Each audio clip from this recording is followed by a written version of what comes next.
Welcome back, horror fans, cinephiles, and Giallo enthusiasts. It's Tanner Leeser, your host for The King in Giallo. This is episode 21 of the Forgotten Giallo film series, 1971, part 5, and I've got two gialli here I'd like to highlight. As always, thanks in no small part to Troy Howart's book on Giallo cinema, So Deadly, So Perverse, 50 Years of Italian Giallo Films, Volume 1, 1963 to 1973. Like this video and subscribe to The King in Giallo. Click the notification bell icon so YouTube doesn't hide my new content from you. If you enjoy what I do here, please consider subscribing to my Patreon. I have loads of exclusive content that can only be found there. On to the video. The next Giallo of 1971 is La stirpe di Caino, or The Legacy of Cain, or The Lineage of Cain, an Italian production. The film is directed by Lamberto Benvenuti, who also co-wrote the film along with Alfredo Medori. There doesn't appear to be any credited composer, and I'm not sure if the film even contains a score. The cast is comprised of Stefania Caredu, Dean Reed, Umberto Rajo, Gino Lavagetto, Mariangela Giordano, and Margarita Horowitz.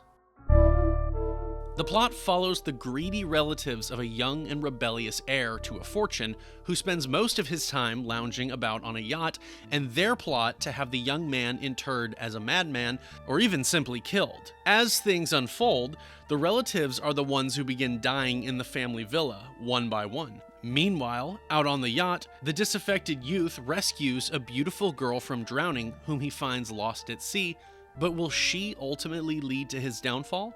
What secrets does she have in store?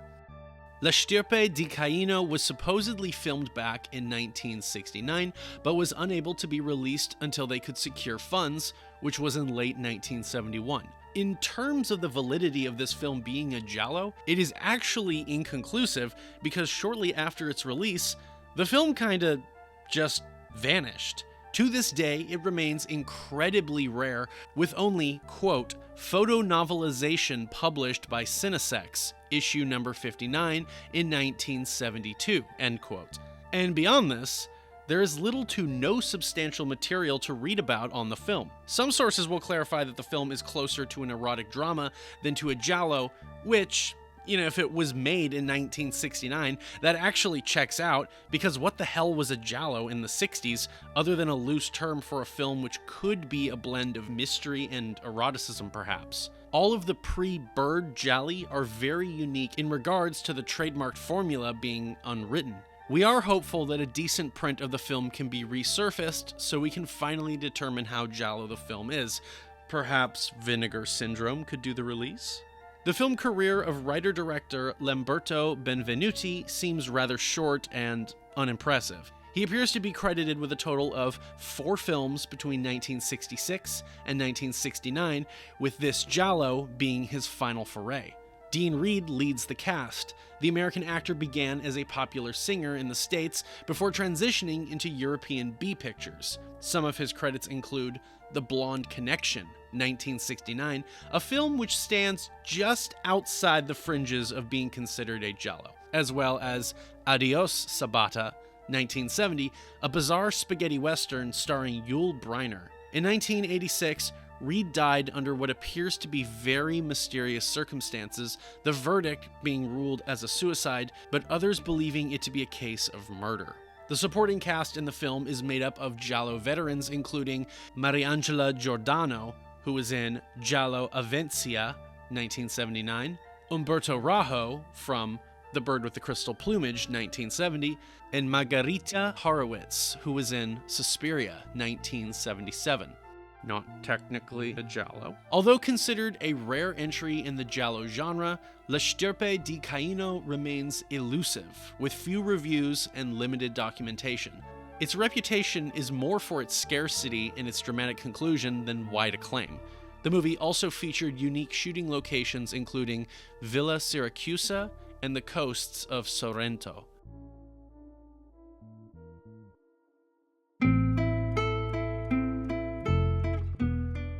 The final giallo film for this video, and final giallo film for the year of 1971, is The Devil with Seven Faces, an Italian production. The film is directed by Osvaldo Civerani, who also co-wrote the film along with Tino Carpi.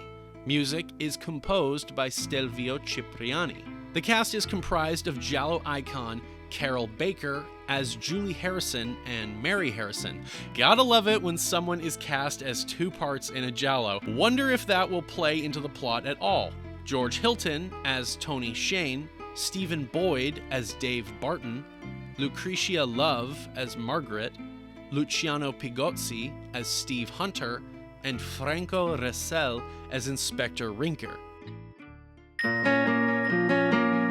The plot follows Julie Harrison, who while in Holland is being threatened, harassed, and stalked by mysterious men who attempt to kidnap her. The dangerous assassins are confusing Julie with her twin sister in London, Mary, who recently stole a massive diamond from Maharaja and even betrayed her husband, Craig, a man who was in on the heist. Julie turns to Dave, her attorney, for help, who enlists the aid of his race car driver friend, Tony.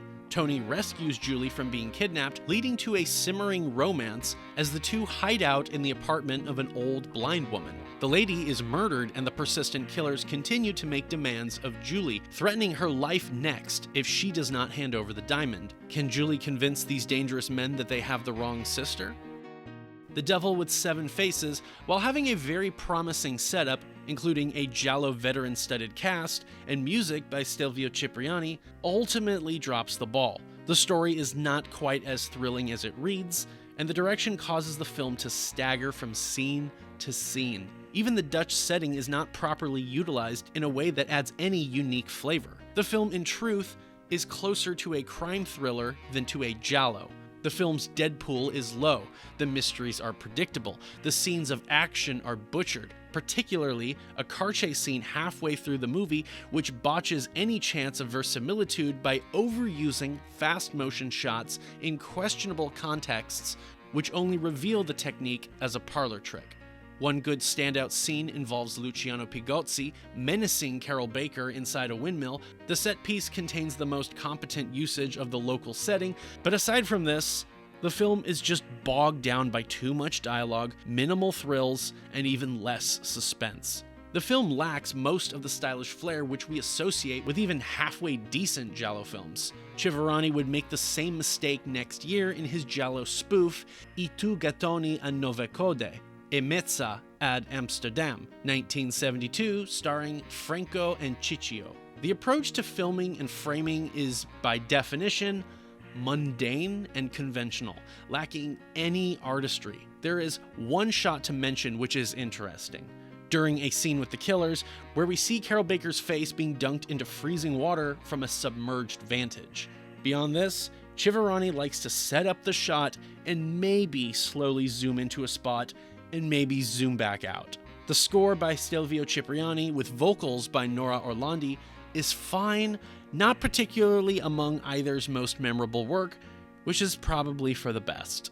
Carol Baker returns playing the same role she's done in the past 5 years, and at this point she is sleepwalking through the production. George Hilton also returns to play the type of role which he will return to again and again and again, and in this case is likewise on autopilot. Stephen Boyd, a former Irish leading man who was in Ben-Hur, 1959, as well as The Fall of the Roman Empire, 1964, plays Julie's attorney, Dave Barton, and is arguably the actor working the hardest.